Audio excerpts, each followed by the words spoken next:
안녕하세요. 부부변호사 서주희 변호사입니다. 오늘은 변호사가 본 이혼율 높아지고 결혼 출산율은 낮아지는 이유에 대해 이야기해 보도록 하겠습니다. 제가 이제 변호사로 활동한 지 이제 15년 차인데 개업 당시에 비하면 이혼율이 정말 많이 증가한 것 같습니다. 성격이나 가치관의 차이로 이혼을 결심하는 사례도 상당히 많아진 것 같고, 또 이혼 자체에 대해서도 좀 예전에는 이혼을 자신의 좀 치부나 흠이라고 생각해서 그런 이혼 사실을 숨기는 경우가 상당히 많았는데, 최근에는 오히려 이혼으로 더 자유로워지고 스트레스에서도 벗어나서 너무 좋다며 이혼을 숨기지 않고 당당하게 드러내는 분들이 상당히 많이 늘어난 것 같습니다. TV에서도 돌싱에 대해 다루는 프로그램이 많아지고 있는 것을 보더라도 우리 사회가 이혼 경력을 더 이상 숨기고 감춰야 하는 것으로 보고 있지 않고 기존 세대의 가치관이 좀 크게 퇴색되고 있는 추세임을 알 수 있습니다. 이렇게 이혼에 대한 인식이 불과 10년 사이에도 많이 변화되고 있는데, 점점 이혼율이 증가하는 추세로 변화하고 있습니다. 그래도 아직 어린 자녀가 있는 경우에는 이 자녀가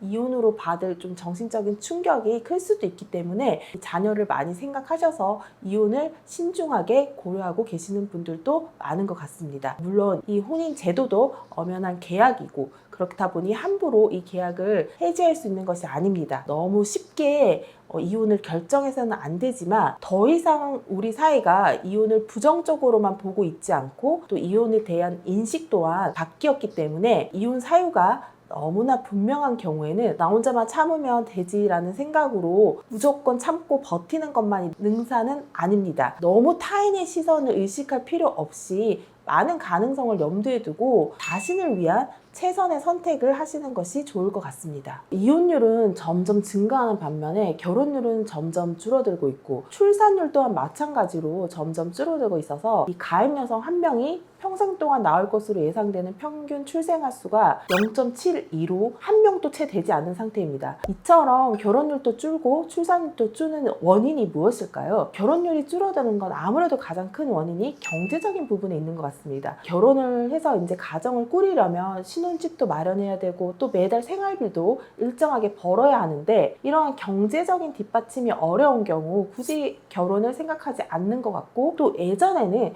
이 결혼 정년기가 되면 당연히 결혼을 해야 되는 그런 사회 분위기가 형성돼 있어서 결혼 정년기가 지났는데도 결혼을 안 하고 있으면 노처녀, 노총각이라고 부르면서 눈치를 주곤 했는데, 요즘은 무조건 결혼을 해야 한다는 그런 분위기가 많이 사라져서 결혼을 안 하는 것에 대해서도 크게 이상하게 생각하지 않기 때문에 결혼율이 많이 줄어들고 있는 것 같습니다. 이렇게 결혼율이 줄어들다 보니 당연히 출산율이 줄어들 수밖에 없고, 또 결혼을 하더라도 아이를 출산하는 경우 경제적 시간적으로도 많은 비용과 노력이 들기 때문에 이 아이를 책임지고 키우는 것에 대한 어떤 불안과 염려로 아이를 갖지 않기로 하는 경우도 있는 것 같고, 또 요즘은 맞벌이 부부가 많은데 아이 양육을 도와줄 사람이 없으면 맞벌이 부부가 아이를 육아하는 것이 정말 현실적으로 쉬운 일이 아니기 때문에 이러한 현실적인 육아의 문제로 인해 아이를 갖지 않기로 결심하는 부부들도 많은 것 같습니다. 한국의 또 경쟁적인 교육 구조로 인한 사교육비의 부담, 여성의 출산 후 고용 안전에 대한 부담 등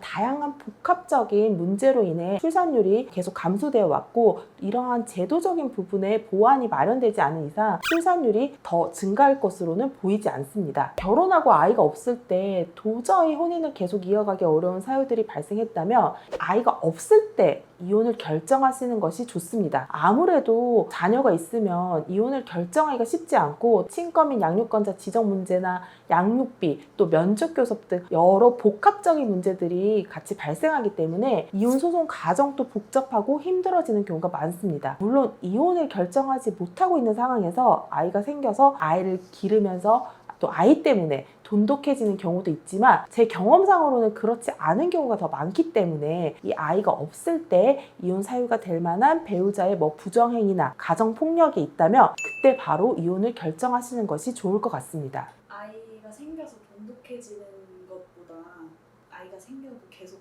문제가 그쵸. 아이가 생겼을 때 어차피 그 똑같이 한번 이렇게 유책 저지른 사람들은 반복적으로 그 유책이 반복되는 경우가 많기 때문에 그래서 아이가 생겨서 돈독해지는 경우보다는 또 같은 유책 사유로 인해서 다 갈등이 더 불거지는 경우가 더 많은 것 같습니다. 다만 그 과정에서 아이가 생긴 경우라면 이 아이의 상황이나 또 이런 경제적인 부분들을 고려해서 또 이혼을 신중하게 검토할 필요가 있고 아이가 부모의 이혼으로 극도로 이제 불안해하면서 예민한 사춘기 무렵에는 엇나갈 수도 있을 것 같거나 이혼으로 경제적으로 힘든 상황에 처하게 돼서 자녀가 이혼 이전에 그 양질의 교육 환경을 제공받지 못할 수도 있게 될 우려가 있는 경우 이때는 또 여러 사정을 종합적으로 고려해서 자녀가 성년이 될 때까지 기다렸다가 이혼을 결정하시는 분들도 있습니다. 이상 오늘은 변호사가 본 이혼율 높아지고 결혼 출산율은 낮아지는 이유에 대해 이야기해 보았습니다. 더 궁금하신 사항이 있으시면 전화로 문의 주시면 됩니다.